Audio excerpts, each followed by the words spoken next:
Pambihira. Ano ba ibig sabihin ng Supreme? Ano ba ibig sabihin ng Supremo? Ibig sabihin kataas-taas ang hukuman.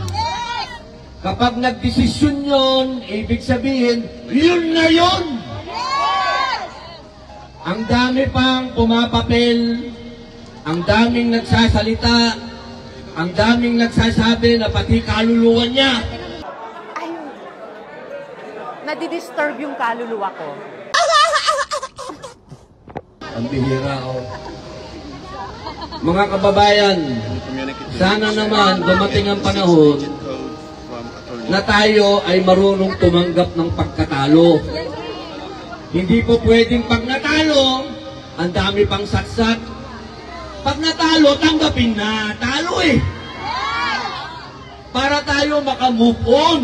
Kaya tayo hindi nakaka-move on dahil puro tayo reklamo. Bakit hindi natin pag-usapan ang issue ng bansa? Ang dami nating issue na dapat hinahanap diyan sa Senado mismo.